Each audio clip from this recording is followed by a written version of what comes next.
Most successful people do not get to reap the fruits of their labor and actually sit back and enjoy it until it's too late. Other people reap the fruits of their labor more often than not. Success is not easy. Success does not live inside your comfort zone.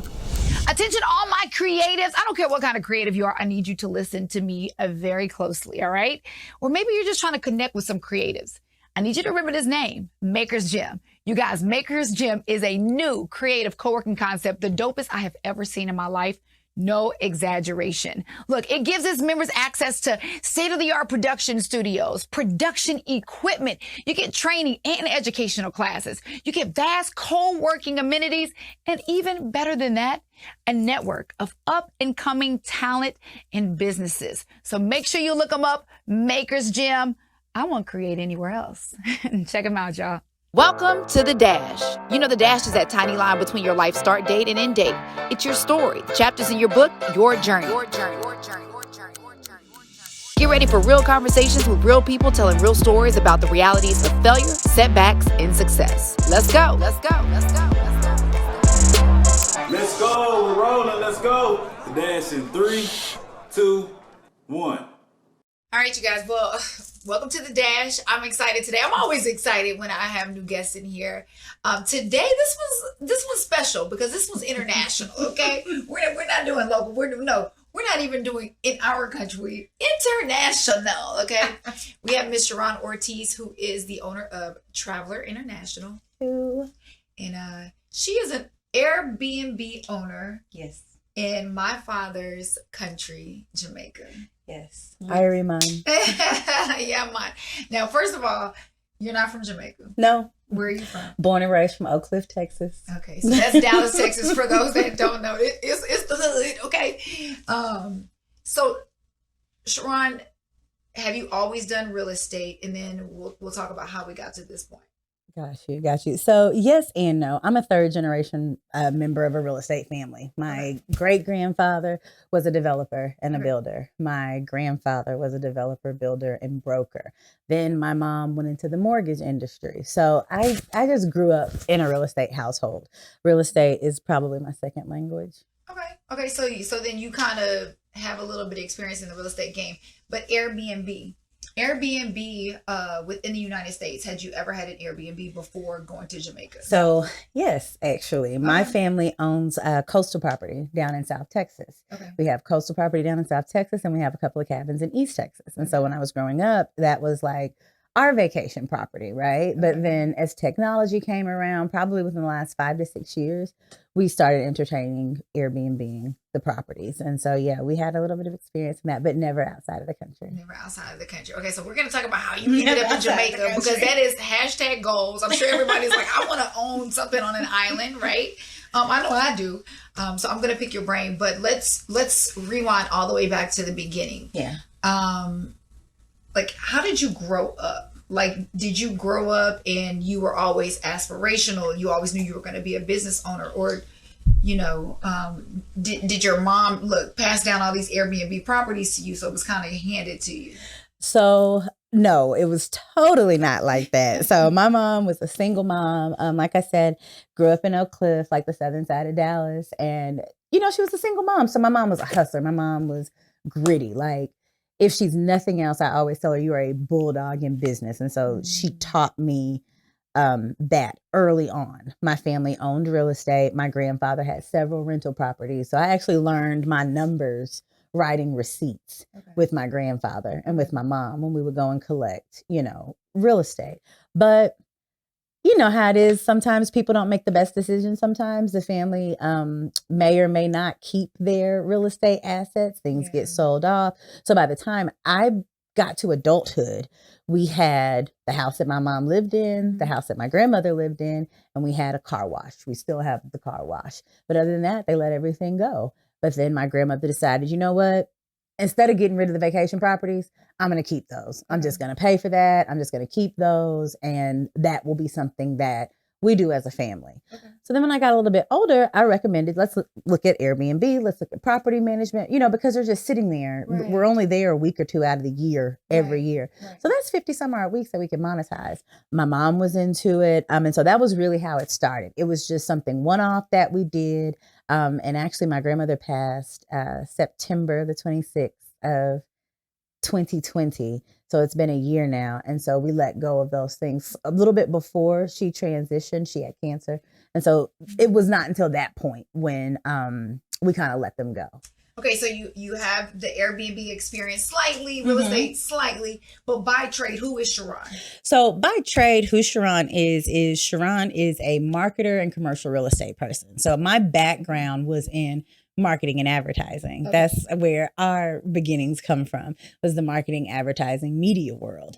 Then, I decided I'm kind of over this. I did it for about 10 or 12 years. I had my own ad agency, lots of accounts throughout the country. I mean, I even had Club Onyx nationally for a little while. And I think I just got burnt out. I came from a real estate family and I was really interested in commercial real estate. And so then I transferred over to commercial real estate and I have not looked back at all. Okay, so how the heck did you end up getting a property in Jamaica? Because I mean, obviously that's like goals. Okay, so knowing that I have family there, I've always wanted to get real estate. But when I like look online, I'd be like, I don't. None of it makes like. How do you do that? Yeah. No. Okay. So tell me, did you go to Jamaica looking for property? No, I didn't. Okay. It was a fluke. Like I said, I'm a commercial real estate expert. I'm a commercial realtor. I help people in their businesses, right? So Grammy passes in September. My mom and I said, you know what? We don't want to do Thanksgiving. We're going to do Thanksgiving on the beach. So my mom and I flew to Jamaica to celebrate Thanksgiving and her birthday. Her birthday was actually on Thanksgiving that year. So we go to Negril and one of my clients sees me post on Instagram that I'm in Negril. And he's like, hey, are you in Jamaica right now? I was like, yeah, I am. What's up? He was like, I have an opportunity to purchase a 4-property portfolio. It's operational, Airbnb portfolio. It's operational, but I can't get down there to look at it myself. I like the realtor. She's really cool, but I don't know her like I know you. And you know what I like. You know what I'll look for. Can you go and take a look? I'm like, okay, well, where are they? 2 of them are in Montego Bay and 1 of them is in Negril. Well, I'm staying in Montego Bay and I'm in Negril. I said, you know what? Okay, I'm going to charge you this much. I got to get you coins. Got to get your coins now. I'm going to charge you this much. But yeah, I'll go look. I'll go take a look. Why not? When I took a look and then put together like a little recommendation list for them, like a little report almost. This is what I think you should do. This is how I feel like you should proceed. Again, they were operational. The rooks of everything that he needed was already there. They just need to be tweaked. They just need to be updated a little bit. He had some personnel changes that he needed to make. I wrote out the recommendations. He reviewed them. He closed the deal. He told me that he purchased it. Congratulations. He said, but now I need a favor from you. Can you handle them for me? Oh, like manage them? Yes. And I'm like, how am I going to do that from Texas? How am I going to do that? And so, he's like, every couple of months you'll go out there. I'll send you out there. You can do a little bit of research and evaluation, if you will, like on our competitors. And so for the first 3 months, I said, okay, I'll do it. I'll do it for 6 months, though. That's all I can give you. When life stuff happens, you don't want to be like too committed to anything. Sure. And with my grandmother passing, I wasn't trying to just be locked in and committed. I was like on this whole, I want to do me and fly around the world thing. I don't want to be beholden to anyone. Yeah. So I told him I'll give you 6 months. The first 3 months, I was back and forth in Jamaica every 6 weeks. Got to travel around the country from the Portland side all the way down to the South Coast, stay in different hotels, stay in different Airbnbs. So you were learning the land? Yes. Okay. Yes. And we had to, because one of the reasons why the portfolio came up for sale in the first place was because it was a foreign owner who really wasn't in touch with the country, who really was not in touch with like the people, the food. Like it was very generic recommendations that they would give to their guests, that sort of stuff. And he wanted to really create an authentic experience. Ooh. So I don't want y'all to miss these gems. Real talk, seriously, because when people are getting into Airbnbs, especially when you're talking about out of the country, you just made a very valid point. people don't just want an Airbnb to stay at, because if I'm going to a foreign country, I don't know what there is to do. You want to know the land so that you can create or recommend an entire experience for them, as opposed to, okay, I fly down here, instead of staying in a hotel, I just stay in this house, and I'm like, where's safe? What do I do? What is, And what people don't realize, when you fly out of the country and you stay in an Airbnb, you're somewhat disconnected. See, when you fly out of the country and you stay at a resort or a hotel, there's staff, there's drivers outside, there's typically like a pool, beach, that sort of, there's amenities to surround you. You could do everything that property has to offer and really never see the country, or you could get out and leave the resort. But you haven't experienced the country until you get out of the resort. You can't. But it's not always safe. It's not always safe. But see, and that's what I'm saying. In Airbnb, you're kind of out there. And so if somebody doesn't guide you, if somebody doesn't at least give you solid recommendations, you can find yourself, you have no idea how many tourists I see just randomly walking up and down the road, because they're looking for that local experience, right? They're looking for some authenticity. So this particular client, that's what he wanted to curate. And I was very honest with him. That's not going to just be buying certain things on Amazon and a few good trips to IKEA. I'm going to have to immerse myself. And he agreed, and he took every recommendation to heart. It was wonderful, but I loved it. I got to meet amazing people, and I got to learn like so much. So like, I'm half Puerto Rican, right? The Taino people were the indigenous people of Puerto Rico. Well, they're the same indigenous people of Jamaica too. I started seeing how the foods were the same. The music was similar. I started seeing shared words. And so I was like, wow, okay, I like this. I think I'm going to do this. Okay. So here's a couple of things, because I just want to make sure that nobody's missing these takeaways. First of all, if you're even considering buying a property in another country, my understanding is you have to immerse yourself in the culture so that you can create experiences. But then you immerse yourself in the culture too, so that you can share the culture, not just experiences, but the culture. Because that is what.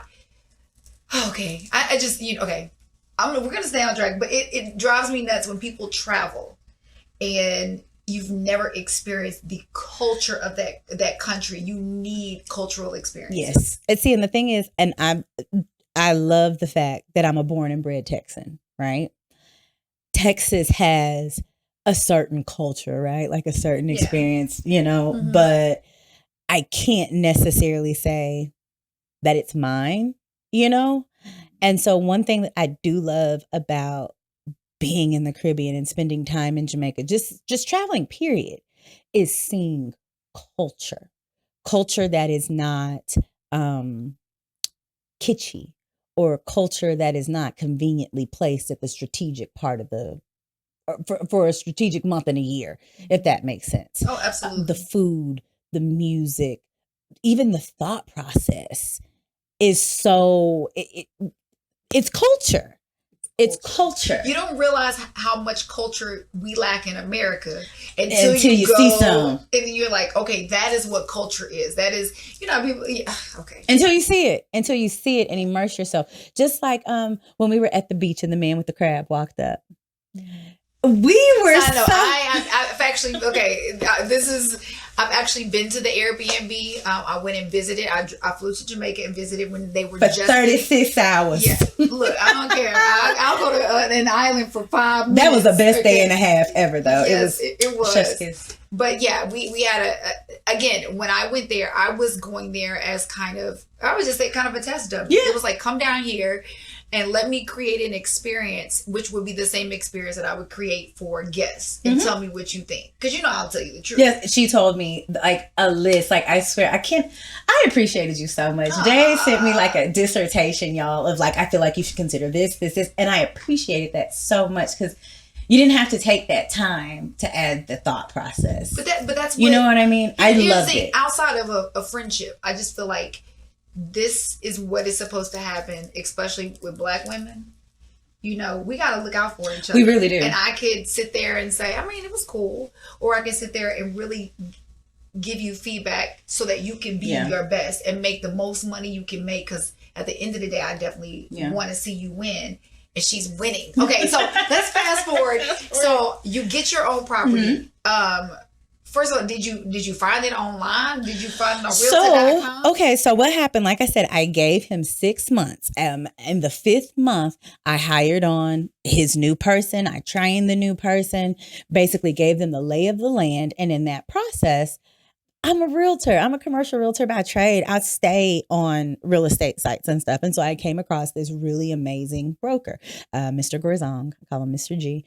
And Mr. G had an investment opportunity that another investor was wanting to look at. It was a 10-unit townhome complex that was pre-construction or post-construction basically, but it's still not finished, that they were selling. And so I had some investors that were interested in it. And so that's really how it happened. It was a total mistake. I wasn't even supposed to be at the house. I was with Mr. Gorzong to go and look at the townhome community. He had just gotten the listing and had to go and get the keys. The property had been on the market all of 2 hours and he was already getting calls, but I just so happened to be in the car. We stopped by. And I fell in love with the property. And now it's mine. You were like, I'm going to get this. I told him, I said, this is going to be mine. I said, you brought me over here because you don't want to list this. You want me to get it. That's you that personality. Okay. You want me to have this. So tell them about the house. How big is the house? The house is 5 bedrooms, 5 baths, 4 operational bedrooms and baths, all en suite. And then we have a helper's area in the back, for the house manager and then the maid that comes and takes care of the people. And then there's a garden. Yes. We have pool. Beautiful gardens, beautiful lush gardens. We've got ackee trees and plantain trees and all sorts of herbs and vegetation in the back. Pool, ocean view, lovely gazebo where you can sit and look at the pool and look at the ocean. It's wonderful. Like it's very peaceful and serene. Like at the height of the day, I don't hear cars or anything. I literally hear palm tree leaves. I hear the ocean. Maybe some goats. I'm ready to catch a plane right now. Okay, so we know that it's all beautiful, but let's keep it real, Shron.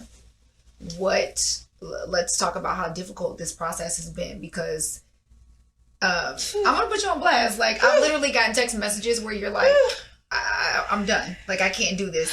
So we don't have to go through all the specifics, but for somebody that is listening to your story and now they're going to just go buy a property, not realizing all of the headache that is involved with it. Let's just talk about a little bit of that headache, things that you discovered, things that you get what I'm saying. Like it literally was a process that took you. It was a process.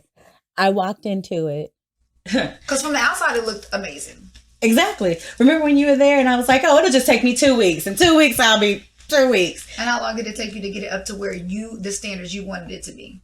2 days before I got on the plane to come home. Which was how long from you? I landed October the 2nd. I came back home on Christmas Eve. So it's taking you a couple of months. It's taken me 2.5 to almost 3 months. To get it up to the condition where you wanted it. Yes, up to the condition that I felt good. But not only that, up to legality. So I did not know. I knew how to set up an Air BnB, but again, I took for granted the fact that my clients' properties were already up and running. They were already licensed. I had no knowledge of that. It all transferred over.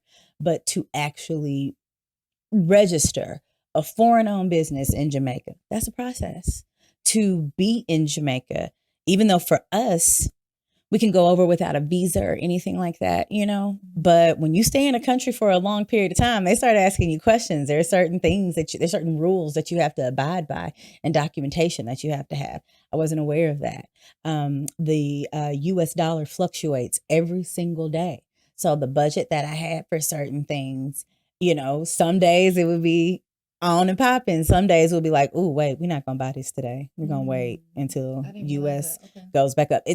There were so many things that I didn't realize. The water, y'all. I have to tell y'all a funny story. So the house is 2 stories. There's 4 bedrooms, 4 baths. We were staying downstairs. We had no problem with our shower, but Jade was staying upstairs, and we had a problem with the water because what I found out is in the Caribbean, water on houses moves through gravity. There's not a pump on the house. It is a gravitational pull. So if I'm showering downstairs, Jade could not shower upstairs because that's not how gravity works. Let's just put it out there. No, I was showering upstairs and they decided to shower downstairs. So I'm full of soap. And I'm like, my shower has cut off.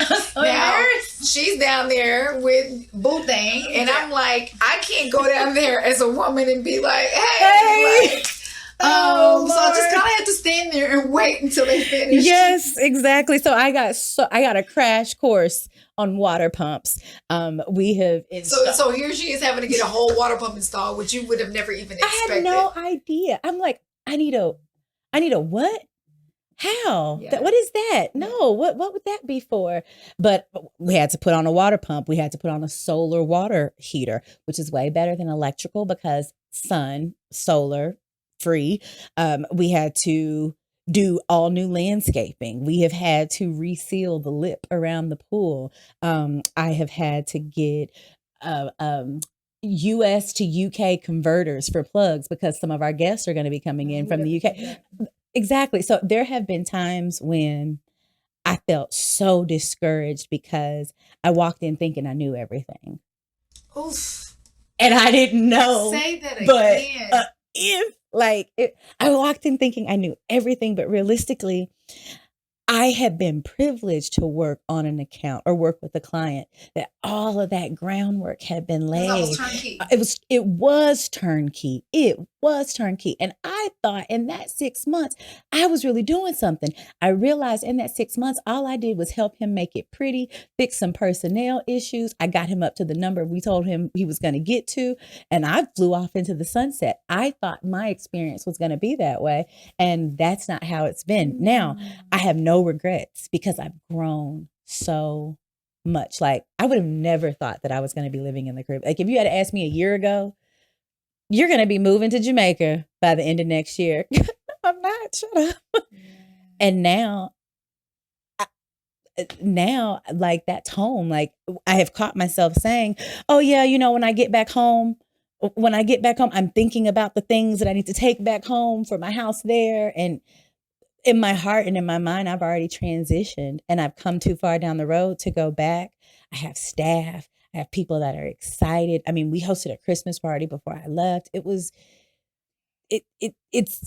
wonderful. It's hard and it's kind of scary. I still don't know if I'm going to fully succeed or to the level that you want to, because it's still in the beginning stages. Exactly. That's what I'm saying. I have no idea what's going to happen. But just because I don't know, and even though I've had some setbacks, I'm not going to give up. I'm not going to quit. I'm still excited. Like, it gives me goosebumps to think about what God has for me through this. And I just pray that he allows me to remain open and remain in a receiving place to receive everything that he's doing for me through an Airbnb property. I mean, I can't tell you how God has grown me and shown as a person through acquiring a house. Okay. So you have a 5-bedroom, 5-bathroom, beautiful property in Jamaica. Never thought you'd be there. There's somebody that is listening, watching right now. They want to take a leap. Maybe it's an Airbnb property. Maybe it's something other dream. Maybe it's, how do you push past the fear and take the leap? You literally put one foot in front of the other and just keep doing it. Okay. So you acquire this property. You have a budget in mind about what it's going to take to get it up to your standards. You obviously went over that budget. Over it. What in those moments, what makes you not quit? Because I know for me or for some other people, you would think, oh my gosh, like, this isn't what I expected. This is way more than what I expected. The process is way more strenuous. You're having to take classes, get certifications, replace this. Oh my gosh, this is broken. I didn't know. So now, money is getting low. What makes you not quit? Because most people would think, well, maybe this is a sign that this was not of God and this was me and you get what I'm saying? No, I completely do. So for me, I think what keeps me from not quitting is because I know that this was not me. I know that this was God. I did not pick this for myself. I would have, you know how much I love being from the southern side of the Trinity Bridge. I asked you to bring me Dr. Pepper and BC powder. I'm a Texan. I need enchiladas and tacos. I would have never left Dallas, Texas. That's never been my thought or even a desire of mine. God said that I had to leave Dallas, Texas. And because he was sending me cues that I just wasn't paying attention to, he literally picked me up and put me there. He has put me in a situation where I have no choice. So I'm not worried about how high or how low funds are, because this isn't my plan. It's his plan. And everything that he does is perfect. All I got to do is move my feet. I'm gonna tell you why they're so powerful, because you are in a space where you're investing, which is great. The goal is, we want to make a lot of money, but in the process, when it's God doesn't just grow your bank account, he grows you as a person.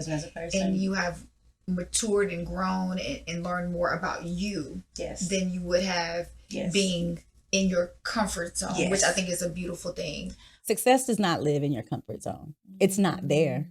Your comfort zone, ask anybody who's successful.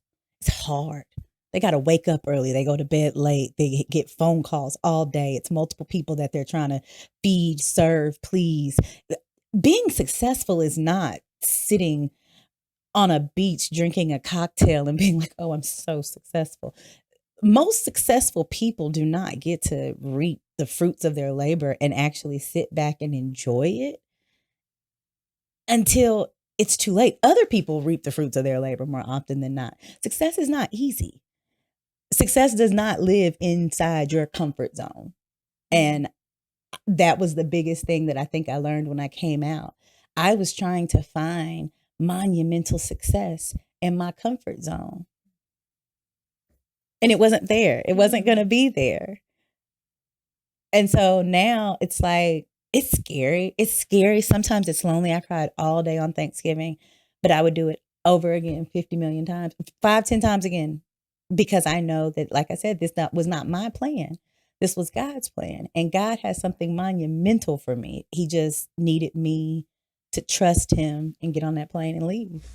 Well, let me say this. I just recently read a quote. It's so funny that you're saying all this. That said, oh my gosh, what is it? God's plan for your life. If God's plan for your life doesn't match your budget, it's because he's not checking your bank account. He's checking your faith. Exactly.